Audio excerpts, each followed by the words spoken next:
الان في الوسط عن طريق احمد الشيخ. هيدا الكره والانطلاقه السريعه لصالح عناصر من النادي الاهلي. الكره على الجهه اليمنى خطيره لازارو. بابا بابا ضربة جزاء سيد الحكم اعلنها وصفرها وقالها بطاقة صفراء. فعلها ازارو بذكاء كبير، لمس الكرة ودخل وراح مباشرة للمدافع التونسي، اضطره لارتكاب خطأ بهذا الشكل. البطاقة الصفراء وضربة الجزاء عند الدقيقة 10 من انطلاقة المباراة. صغير ولكنه ذكي وماهر، جرى في التغطية من امام المدافع منتصر الطالبي الذي يتلقى البطاقة الصفراء وضربة الجزاء المستحقة والصحيحة والصريحة يعلنها حكم المباراة دون تردد، ودون تردد ايضا يخرج البطاقة الصفراء في وجه منتصر الطالبي. كم كنت ذكيا يا وليد ازارو في هذه اللعبة وفي هذه الكرة، كنت رائعا وجعلت المدافع يرتكب الخطأ. منتصر الطالبي هو اللي البطاقة صفراء وجول. بابا بابا هدف اول، الهدف الاول للنادي الاهلي عند الدقيقة 11 من عمر المباراة. منفذ ضربة الجزاء عبد الله السعيد صاحب الخبرة والتجربة في النادي الاهلي. يا لها من بداية بالنسبة للنادي الاهلي بهجمات معاكسة سريعة جدا بضربة جزاء. كذلك في ملعب رادس مثل ما سيكون عشاق الاهلي حاضرين في مدرجات ملعب رادس بعد اسبوع. الركنية تنفذ من ساسي الفرجاني. بابا بابا جول، هدف التعديل لصالح الترجي التونسي. يا سلام، فعلها من وسجل هدف التعديل في الدقيقة 23 من عمر الشوط الأول. كرة مباغتة ثابتة رائعة جدا للترجي الذي يعود ويعدل النتيجة. هدف وزنه من ذهب تسجله في برج العرب في الإسكندرية. فعلها المهاجم الخنيسي أم من سجل هذا الهدف؟ نعم، طه ياسين الخنيسي يسجل هدف التعديل لصالح الترجي التونسي، مثل ما فعلها امام منتخب مصر مع منتخب تونس. هو يكررها مرة ثانية، يعدل النتيجة لفريق الترجي التونسي في وقت مهم ومهم جدا. يعدل النتيجة الترجي بعد ضغط كبير، بعد ردة فعل قوية على الهدف.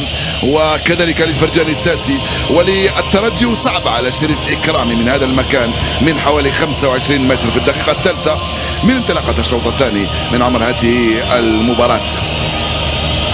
الشيء الجميل في كلا الفريقين انهما يلعبان من دون عقده، سواء الاهلي امام الترجي وما ادراك بلاعبين شبان ومع ذلك يلعب من دون عقده. الترجي كذلك يلعب لعب هجومي اليوم، لم ياتي الى الاسكندريه من اجل البقاء في خلف التنفيذ. واو بابا جول جول جول جول. وينك يا شريف يا اكرامي؟ جول، هدف مباغت شريف إكرامي بين يديه، ترك الكرة تدخل. جول ثاني للترجي التونسي عند الدقيقة الثالثة من انطلاقة المباراة. كانت بين أحضانك وبين يديك يا شريف يا إكرامي. يعتذر لزملائه ويعتذر لجماهير الأهلي على هذا الجول من مخالفة نفذت في الدقيقة 25.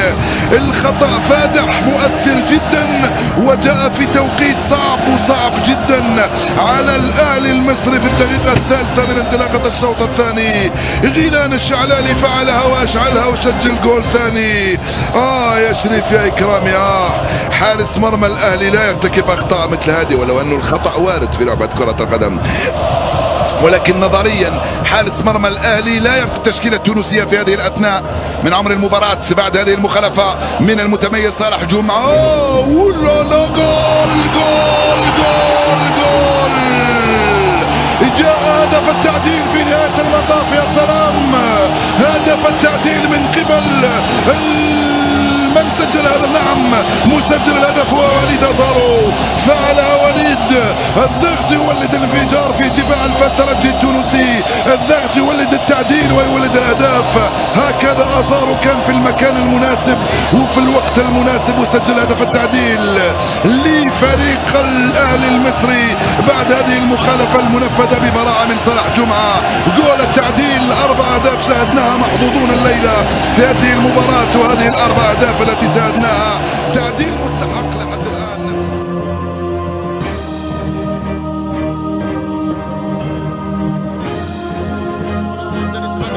انيس البدري يلعب كرة طويلة ولكن عودة من معلول، يخطي معلول والكرة بالشبكة. لا لا لا لا لا، يضيع فريق الترجي. هدية من معلول واليوم يحتسب ضربة جزاء. ضربة جزاء يحتسبها الحكم الكاميروني. خطأ كبير من معلول في ارجاع الكرة. متابعة لتاتي العرقلة والكاميروني لا يتردد في احتساب ضربة جزاء. الترجي يكسب ضربة جزاء بعد تدخل كان واضح.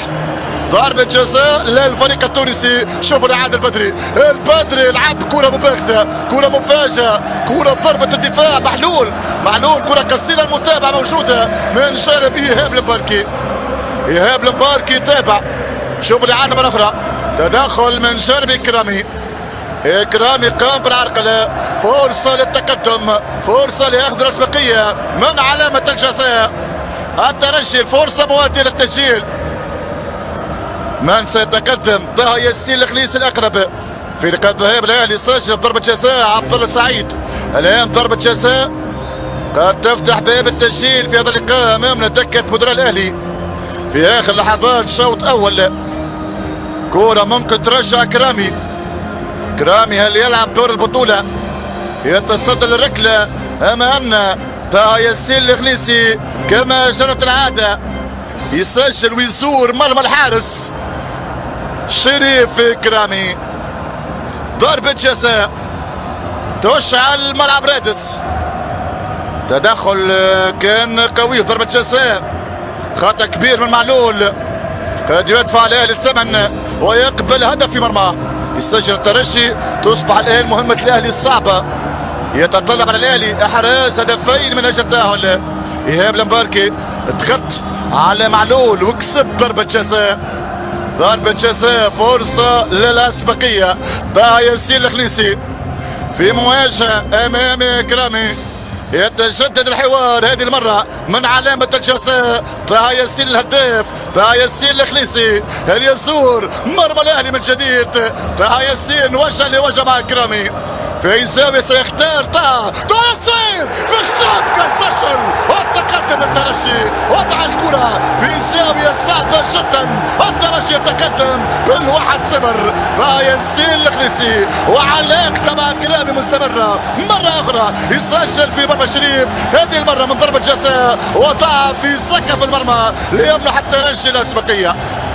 الترجي يتقدم بال1-0 عن طريق طه ياسين الخليسي. 1-0. شوفوا الإعادة، كرة وضعها في سقف المرمى في زاوية صعبة جدا، في زاوية مستحيلة على الحارس شريف كرامي. الترجي المبادر في التسجيل بهدف الخليسي.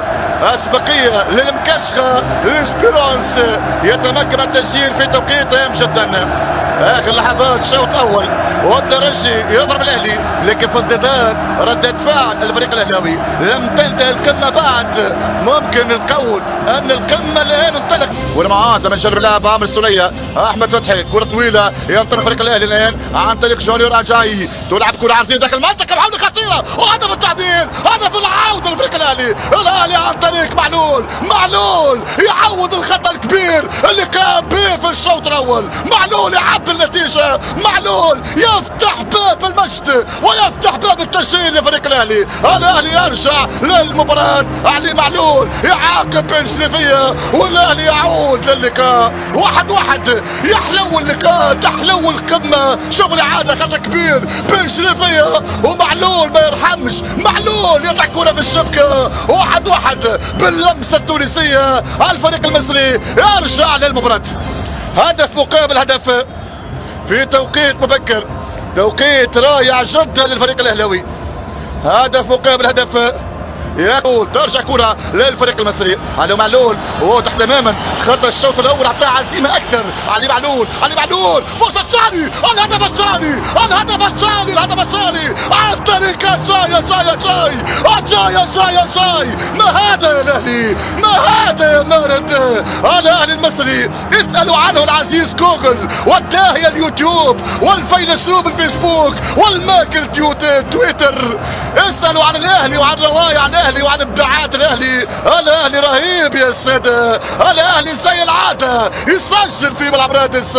كروس جاب المقاس، معلول سجل هدف العوده، ومعلول يصنع الهدف الثاني من خلال اسيست رائع، والبديل النيجيري اجاي يسجل كره ثانيه. الاهلي صعب المهمه، دير مقابل واحد، المهمه تتصعب على الترجي. ترجي مطالب الان بالعوده بهدف التعديل. قمه ما بعدها قمه، واثاره ما بعدها اثاره.